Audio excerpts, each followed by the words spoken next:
Hello students, good morning. So as I have said, today we are going to discuss about the questions and its answers and their answers in the chapter The Daffodils. So the chapter that we have covered already, The Daffodils, have some questions and we are going to discuss about the answer of those questions. So the question number 1 of your book is, when did the poet see the daffodils? कवि केतेबेले daffodil माननकु परिदर्शन करथिले बा देखिथिले?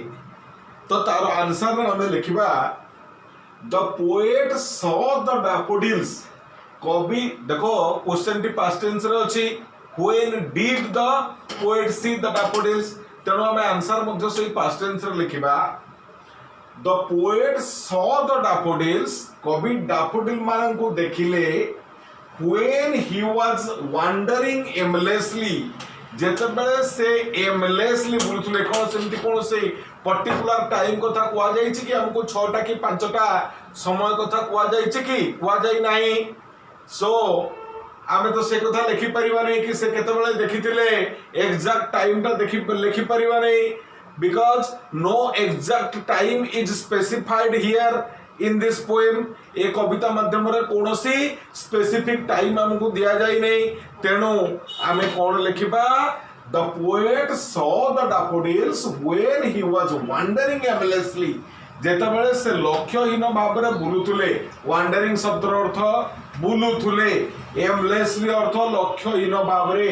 जेतेबेले कवि लक्ष्यहीन भाव रे इन an English country side, गोटे इंग्राजी ग्रामांचल रे बा गोटे इंग्लैंड रे थिबा ग्रामांचल रे बुलुथुले, सेतेबेले से एई डैफोडिल मानकर अपूर्व दृश्य देखिबार सौभाग्य अर्जन करिसंती. At that time he was alone. से समय रे से संपूर्ण निर्जन थिले, एकाकी थिले, तांको सहित अन्य कोनोसी व्यक्ति सेतेबेले प्रेजेंट नथिले. He was completely alone at that time. हैला से संपूर्ण एकाकी थिले, तांको सहित कोनोसी व्यक्ति विशेष प्रेजेंट नथिले. तो एका एका जो गोटे इंग्लैंड रो ग्रामांचल रे बुलुथुबा समय रे से ए डैफोडिल मानकर अपूर्व सौंदर्य देखिबार सौभाग्य अर्जन करिसंती. तेणु क्वेश्चन नंबर 1 रो आंसर बुझिएला. वर्तमान जेबा क्वेश्चन नंबर 2 पाको. देखो जिमिति तुमरो फर्स्ट ईयर रे थिला, सेकंड ईयर रे मध्ये सेमिति तुमरो लॉन्ग क्वेश्चन नाही, केवल शॉर्ट क्वेश्चन 2 मार्क्स रो शॉर्ट क्वेश्चन अछि. तेणु तार आंसर मु जिमिति लेखुछि तुमे सेही भली भाबरे प्रैक्टिस करबो, अधिक लेखिबा दरकार नाही. बुझिएला? एगुड़िक कम्प्रेहेंसिव क्वेश्चन, तेणु यार आंसर अधिक लिखा दरकार नहीं. इट कंटेन्स ओनली 2 मार्क्स, केवल 2 मार्क कंटेन करिछि. तेणु मुझे जेभली भाव में बोर्ड रे लिखुछि सेही भली भाव में तुमे तार आंसर गुडी को दबो. सेकंड क्वेश्चन आसेला, where did the poet see the daffodils? कवि केउ स्थान रे बा केउ जगह रे डैफोडिल माननको देखि छंती बा देखि पारिले? आमे आंसर लिखिबा, the poet saw the daffodils. एटा मध्ये पास्ट टेंस रो अछि, तेनु तार आंसर आमे पास्ट टेंस रे लिखिबा, the poet saw the daffodils. कवि डैफोडिल माननको देखिले कोठी? Beside the lake and beneath the trees. Beside रो अर्थ होला बाय द साइड बा निकट रे, धार रे. बिसाइड द लेक, लेक रो साइड रे, एंड बेनीथ द ट्रीज, गछ मानक नीचे रे बा गछ मानकर तळे. बुझिएला?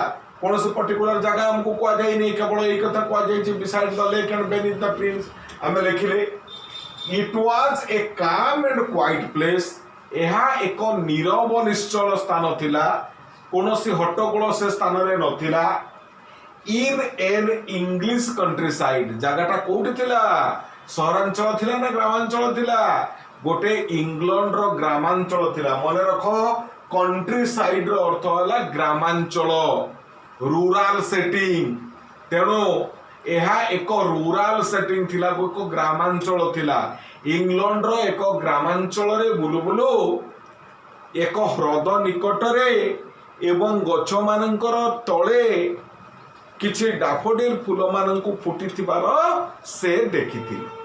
क्वेश्चन नंबर 3, क्वेश्चन नंबर 3 रे हमको कौन कहा जाइछि, fill in the blanks to describe the idea of stanza 1। Stanza 1 रे जहां आइडिया हमको दिया जाइछि कविता रे ता पई केते गोटी ब्लैंक एठी दिया जाइछि, से ब्लैंक गुडी को हमको पूर्ण करबा को पड़िबो। तुमे बही देखो पेज नंबर 121 तुमे खोलो, बुक नंबर 1 रो पेज नंबर 121 खोलो। 3 नंबर क्वेश्चन तुमे देखो, देखो सेठी केते गोटी ब्लैंक रहिछ, डेसेस रहिछ, से डेसेस गुडी को बा ब्लैंक्स गुडी को हमें वर्तमान फिल अप करिबा। The poet was dash in the English countryside, मु लिखि देछि the poet was wandering in the English countryside, मु ताको अंडरलाइन कर देछि। देखो द पोएट वाज वांडरिंग बुलुथुले, तो प्रथम डेस जगह रे कोन बसिबो, वांडरिंग और roaming. The poet was wandering in the English countryside, he saw thousands of days, ए डेस जगह में कौन लिखिबा, he saw thousands of golden daffodils, सुनेली रंगर डाफोडिल को से देखिले, fluttering and dancing beneath days, beneath the trees, third blank जगह में लिखिबा beneath the trees, and beside days, beside the lake, एठी टिके एपट सेपट करिके देछि, आगो बेनिथ दबा, आगो बिसाइड दबा कथा तापरे बेनिथ दबा कथा से, किंतु आगो बेनिथ देछि तापरे बिसाइड देछि, सेही भाबरे तुमे लिखिबो beneath the trees and beside the lake. The daffodils appeared to be days in the strong breeze, daffodils गुडिको strong breeze रे डेस कला भली लागुतले, कौन कला भली लागुतले, डांसिंग कला भली लागुतले, नाचिला भली लागुतले। तेणु सबु डेस गुडी को मु कौन कर देछि, अंडरलाइन कर देछि। देखो बुझिला, हाँ सबु डेस गुडी को मु अंडरलाइन कर देछि। वर्तमान जिबा क्वेश्चन नंबर 4 को। Question number 4 आसिला, what does the poet compare the daffodils with? poet daffodils को कहा सहित तुलना करिसंती, बा से फूल मानन को कहा सहित तुलना करिसंती। मु पढेला बेले मध्ये कहि जाइथिली, वर्तमान आमे तार आंसर लिखिबा कोन, the poet compares the daffodils with the shining and twinkling stars of the Milky Way galaxy, आकाश रे थिबा मिल्की वे गैलेक्सी, एक तारा मंडल बा तारका मंडल मिल्की वे गैलेक्सी तार ना, से मिल्की वे गैलेक्सी रे थिबा असंख्य तारका माननको सहित, उज्जवल तारका माननको सहित, शाइनिंग एंड ग्लिटरिंग स्टार माननको सहित कवि फूल माननको तुलना करिसंती। तेणु एठी दुईटी वस्तु रही, गोटेला उपमान आ गोटेला उपमेय, एटा गोटे उपमान अलंकार कहिथिली पढ़ेला बेले। उपमान किए, स्टार माने, उपमेय किए, फूल माने, बुझेला। एठी फूल माननको स्टार माननको सहित तुलना करा जाइछि। 5 number question, what resemblance does he find between the stars and the daffodils? कवि से तारा एवं फूल माननको मध्यरे कोन सामंजस्य परिलक्षित करिसंती। रिजेम्बलेंस, रिजेम्बलेंस शब्द अर्थ होला सामंजस्य बा सिमिलारिटी। तेणु तुमर सुविधा पाई मु एठी रिजेम्बलेंस न लेखिकी सिमिलारिटी लेखिछि। देखो, the poet finds many similarities in between the stars and the daffodils.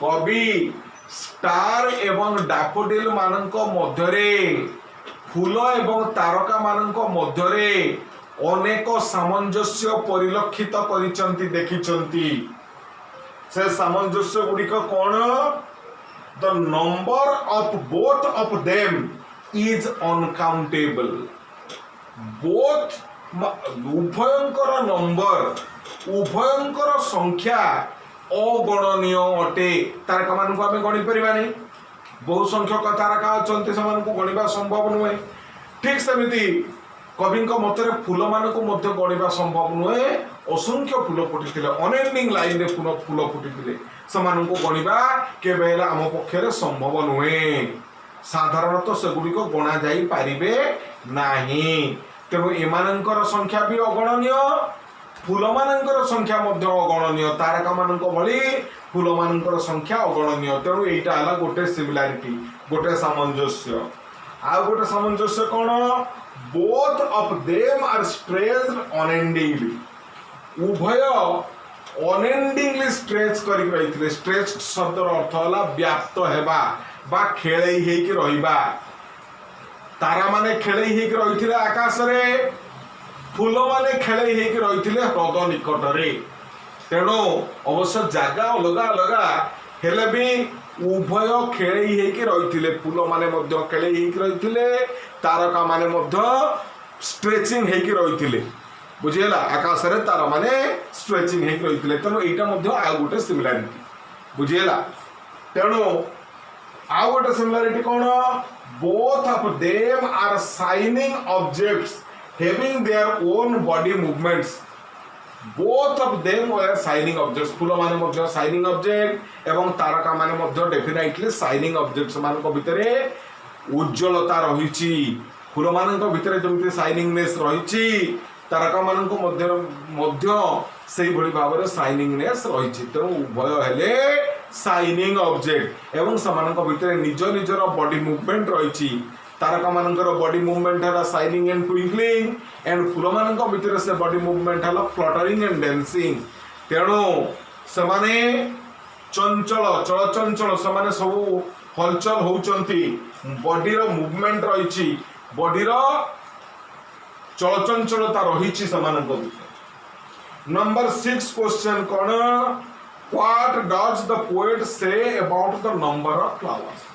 फूल मानकर संख्या बाबद रे कवि कौन कहते एठी कौनसी स्पेसिफिक नंबर हमको दिया जाय कि 600 800 300 एमिति कौनसी नंबर हमको दिया जाय कि फूल मानकर दिया जाय नाही तेणु आमे कौनसी एग्जैक्ट नंबर लिखि परिबा नाही आमे सही कथा लिखिले The poet does not specify the number of flowers.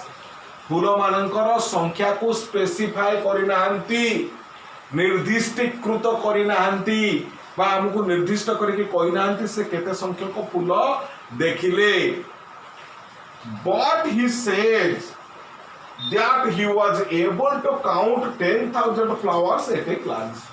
गोटिए कथा से हमको कहिसंती कोन जे गोटिए झलक रे बा गोटिए पलक रे गोटे ग्लांस रे से 10,000 फूल गणी देई पारिले एतिके कथा से लिखा जाइछि कविता भीतर हम से कथा लिखिबा हला कवि कोन कहले जे he could count 10,000 flowers at a glance गोटिए झलक रे से 10,000 फूल गणी देई पारिले एतिके कथा लिखा जाइछि Question number 7. Question number 7 है. Question number 7 is where were the flowers? फूल माने केउ स्थान रे थिले बा केउ जगह रे थिले.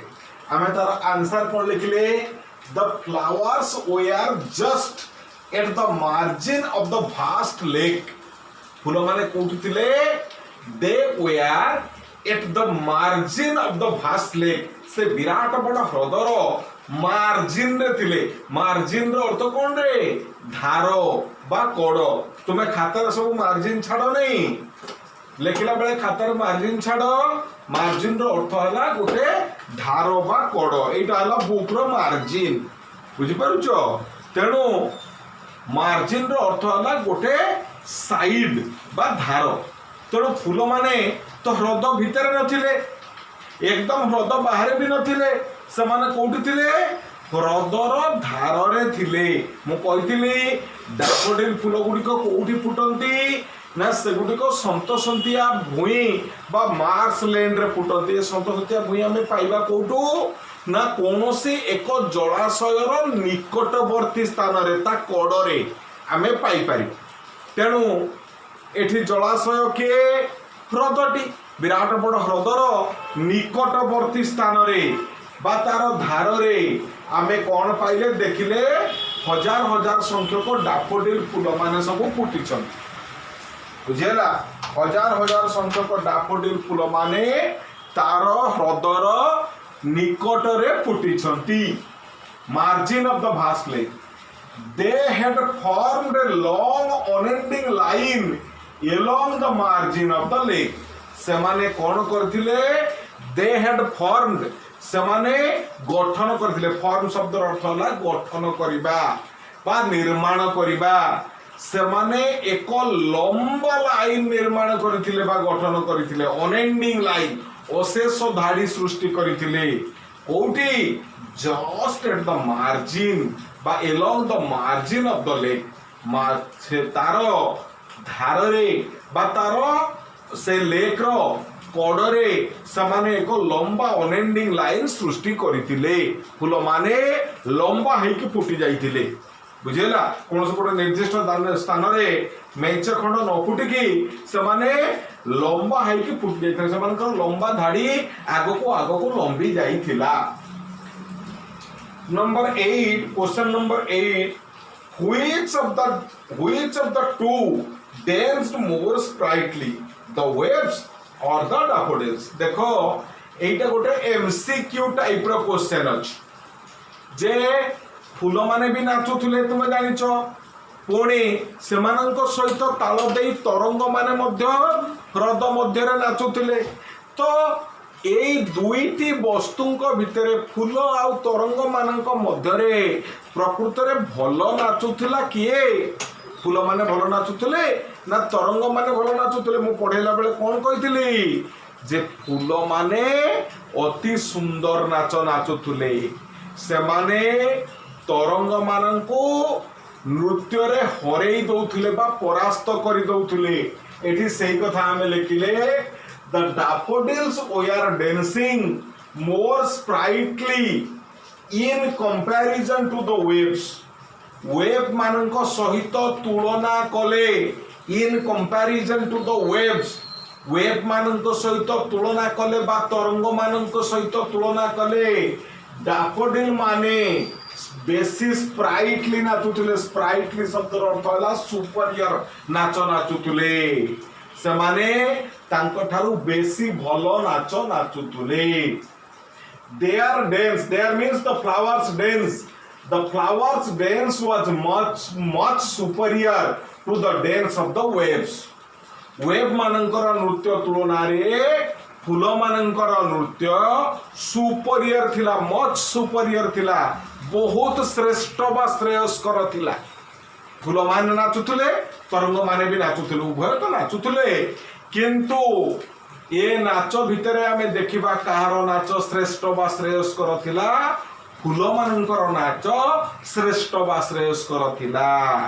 तरंग मानंकर नाच फूल मानंकर नाच तुलना रे फीका पड़ी जाउथिला number 9 what does the poet feel while looking at the daffodils ए जो डैफोडिल मानंकु नृत्यरत अवस्था रे देखि नाचुतबा अवस्था रे देखि कविंकर मनरे कोन भावना स्थान पाइछि what does the poet feel कवि किभली भाव प्रवण हेई पड़िछंती हमें लिखिबा तार उत्तर the poet felt immense pleasure immense अत्यधिक प्रबल इमेंस शब्दर अर्थ अत्यधिक बा प्रबल बहुत प्लीजर अर्थ आनंद बहुत आनंद लाभ करिसंती by looking at the dancing daffodils से डांसिंग डैफोडिल्स को देखिके बा सेही नृत्यरत डैफोडिल मान को अवलोकन करी कवि महा आनंद रे विभोर होई जाइछंती he felt so excited that से एते आनंदित हो जाइछन्ती एक्साइटेड शब्द अर्थ मध्य आनंदित हेबा तो से एते आनंदित हो जाइछन्ती जे he forgot about his existence for a moment गोटे मुहूर्त पाई से निजर स्थिति बा अवस्थिति को भूली जाइछन्ती से किए कौन करूछन्ती कोठी अछन्ती ए सब कथा से संपूर्ण भाव में भूली जाइछन्ती से निजको संपूर्ण भाव में समर्पण कर देइछन्ती प्रकृति निकट रे निजर अस्तित्व से भूली जाइछन्ती देखो आमे जते बेले अत्यधिक खुशी बा अत्यधिक दुखी हो सेते बेले हमर एक्जिस्टेंस बाबद रे आमे भूली जाऊ गोटे मुहूर्त अवश्य एटा परमानेंटली आमे करूना टेम्पररी समय पाई करू अल्प समय पाई करू तो कवि अत्यधिक खुशी रे गदगद हेई भाव विह्वल होई निजर अवस्थिति बाबद रे भूली जाइछन्ती 10 नंबर क्वेश्चन हैला what happens to the poet when he lies on his couch कवि जेतबेले निज घरे निज काउच उपरे पड़िकी रही थांती निजर सोफा लॉन्ग सोफा उपरे सोई थांती सेतबेले तंकर कोन घटे बा कोन हुए व्हाट हैपेंस आमे लिखले when the poet lies on his couch जेतबेले कवि तंकर काउच बा सोफा उपरे पड़ी थांती सोई रही थांती एट हिज होम इटा डेफिनेटली एट हिज होम तंकर घरे अन्य कोनसी जगह रे सोफा पड़ी नथिबो से हृदय निकट रे केबे सोफा पड़ी नथिबो आइदर इन ए वैकेंट और पेंसिव मूड सेतबेले कविंकर मूड कोन थाए चिंताटा कोन थाए गोटे वैकेंट शून्य मूड थाए किंबा गोटे पेंसिव बा थॉटफुल मूड थाए the site of the dancing daffodils site शब्द अर्थ होला दृश्य scenery the site of the dancing daffodils से नृत्यरत बा से नाचुथबा डैफोडिल मानकर अपूर्व सौंदर्य comes at once in his imagination तंकर कल्पना रे हठात के उद्भासित हो उठे एटा वास्तव दृष्टि रे देखा जाए नहीं सत खोला आखि को देखा जाए नहीं सत किंतु तंकर आभ्यंतरीण चक्षुरे तंकर मन मध्य रे थिबा कल्पना चक्षुरे सेई दृश्य डैफोडिल मानकर नाचुथुबार दृश्य भासी उठे बुझेला जेतबेले से तंगर घरे सोई थांती सोफा ऊपर सोई थांती सेतबेले ए डैफोडिल मानकर अपूर्व सौंदर्य भरा दृश्य तांको मन मध्य रे कोणी थरे नाची उठे तांकर इमेजिनेशन रे आसी जाए तांकर कल्पना रे आसी जाए फूल मानकर दृश्य कविंको कल्पना रे आसी जाए number 11 mention the two moods of the poet कविंकर ए जो दुईटी मूड बाबद रे एठी लेखा जाईची कविता माध्यम रे हमको सूचना मिलुचे से टू मूड्स कोन से दुई गोटी मूड कोन कविता कविंकर हम देखिबा the two moods of the poet are कविंकर दुईटी मूड हैला हिज वैकेंट और थॉटलेस मूड जोटा वैकेंट मूड सेटा ही थॉटलेस मूड शून्य मूड कोनसी चिंता नथिबो मनटा पूरा वैकेंट थिबो बा शून्य थिबो एंड हिज पेंसिव और थॉटफुल मूड आ गोटे मूड मध्ये अछि कोन सेटा पेंसिव बा थॉटफुल मूड एठी जोटा को पेंसिव मूड बोली कुआ जाईची सेटा ही तंकर थॉटफुल मूड चिंताशील मनोवृत्ति बुझेला तेणु तंकर जो दुईटी मनोवृत्ति कथा लेखा हला गोटा हला वैकेंट बा शून्य आ गोटा हला पेंसिव मूड बुझेला ए दुईटी मूड कथा कवि एठारे वर्णना करिछन number 12 when does the poet feel what does the poet feel when he remembers the sight of the daffodils कवि जेतबेले डैफोडिल मानकर दृश्य को रिमेंबर करिसंती मने पकैसंती सेतबेले तांकर कोन हुए बा की प्रकार भाव जागृत हुए हमें answer लिखिले when the poet remembers the sight of the dancing daffodils कवि जेतबेले dancing daffodil मानकर दृश्य को मने पकांती बा नाचुथबा डैफोडिल मानकर अपूर्व सौंदर्य भरा दृश्य तांको मन को आसी जाए his heart is filled with ecstatic pleasure. ତାଙ୍କର ହୃଦୟ ଆନନ୍ଦରେ ଗଦଗଦ ହେଇଯାଏ, ମନ ଅପୂର୍ବ ଆନନ୍ଦରେ ଭରପୁର ହେଇଯାଏ, and it starts dancing like the daffodils. ଏଇଟା କ'ଣ ହୁଏ? ଡାଫୋଡିଲ ମାନଙ୍କ ଭଳି ନାଚି ଉଠେ ତାଙ୍କର ମନ। ସେଦିନ ହ୍ରଦ ନିକଟରେ ଡାଫୋଡିଲ ମାନେ ଯେଭଳି ମହା ଆନନ୍ଦରେ ନାଚୁଥିଲେ, ସେଇଭଳି ଭାବରେ ମହା ଆନନ୍ଦରେ ହୃଦୟ ତାଙ୍କର ନାଚି ଉଠେ, ମନ ତାଙ୍କର ନାଚି ଉଠେ। At that time the poet forgets the miseries of his mundane life and gets the blessings of nature. ସେହି ସମୟରେ କବି କ'ଣ କରନ୍ତି? He forgets the miseries of his mundane life.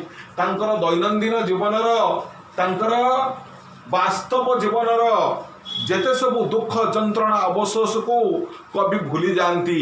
ଗୋଟେ ମୁହୂର୍ତ୍ତ ପାଇଁ କବି ଭୁଲି ଯାଆନ୍ତି ପ୍ରକୃତରେ ଏ ତେଲ ଲୁଣର ନାହିଁ ନାହିଁ ସଂସାର ଭିତରେ ଏ କେତେ ଜଞ୍ଜାଳ ଅଛି, ଏ ସବୁ কিছুକୁ କବି ଭୁଲି ଯାଆନ୍ତି ଏବଂ ଭୁଲି ଯାଇ କ'ଣ ପାଆନ୍ତି? gets the blessing of nature. ନେଚରର ବ୍ଲେସିଂ ବା ପ୍ରକୃତିର ଆଶୀର୍ବାଦ ଲାଭ କରନ୍ତି। କଳ୍ପନା ମାଧ୍ୟମରେ ପ୍ରକୃତିର ଆଶୀର୍ବାଦକୁ କବି ଲାଭ କରନ୍ତି।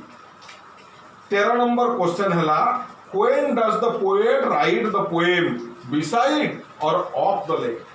କବି କେଉଁଠି କବିତାଟି ରଚନା କରିଛନ୍ତି? ଏଇଟା ମଧ୍ୟ ଗୋଟେ ମଲ୍ଟିପୁଲ ଚଏସ୍ ଟାଇପ୍ର କ୍ୱେଶ୍ଚନ। କବି କେଉଁଠାରେ କବିତା ରଚନା କରିଛନ୍ତି?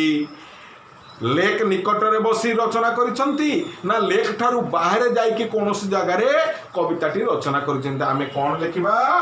The poet writes the poem off the lake. ଏଇଟା ଲେକ୍ ଠାରୁ ବାହାରେ ଲେଖାଯାଇଛି। OFF ଅଫ୍, ଅଫ୍ ର ଅର୍ଥ ହେଲା ବାହାରେ ବା ଦୂରରେ, ବୁଝିହେଲା? ତେଣୁ ଲେକ୍ ଠାରୁ ଦୂରରେ କୌଣସି ସ୍ଥାନରେ କବିତାଟି ରଚନା କରାଯାଇଛି। ତୁମେ କେମିତି କହିପାରିବ ନା as it describes his life with nature and without nature. ପ୍ରକୃତି ସହିତ ତାଙ୍କର ଜୀବନ ଏବଂ ପ୍ରକୃତିକୁ ବାଦ ଦେଲେ ତାଙ୍କର ଜୀବନ, ତାଙ୍କର ଘରୋଇ ଜୀବନ, ଦୁଇଟି ଜୀବନ କଥା ଏ କବିତାରେ ବର୍ଣ୍ଣନା କରାଯାଇଅଛି। ତେଣୁ ଏଇଟା ତ କେବେ ସେ ଲେକ୍ ସାଇଡ୍ରେ ବସିକି ଲେଖିନଥିବେ, ତେଣୁ ଲେକ୍ ଠାରୁ ଦୂରରେ ଲେଖିଥିବେ, ଆଇଦର ତାଙ୍କ ଘରେ ଲେଖିଥିବେ କିମ୍ବା କୌଣସି ଗୋଟେ ନିର୍ଜନ ସ୍ଥାନରେ ବସିକି କବିତାଟି ରଚନା କରିଥିବେ। ତେଣୁ ତୁମର ଏତିକି କ୍ୱେଶ୍ଚନ୍ ଆନ୍ସର ହେବ। ଯଦି ବା 22 ନମ୍ବର ପର୍ଯ୍ୟନ୍ତ କ୍ୱେଶ୍ଚନ୍ ଅଛି ତୁମର, ଏଗୁଡ଼ିକ ଆଉ ସବୁ କ୍ୱେଶ୍ଚନ୍ ନୁହେଁ, ଏ କ୍ୱେଶ୍ଚନ୍ର ଆନ୍ସର ସବୁ ହେବ ନାହିଁ। ତେଣୁ ଏତିକି କ୍ୱେଶ୍ଚନ୍ ଆନ୍ସର ତୁମେ ଦେଖିବ, ୟାରି ଭିତରୁ ତୁମର ପରୀକ୍ଷାରେ ପ୍ରଶ୍ନ ପଡ଼ିବ।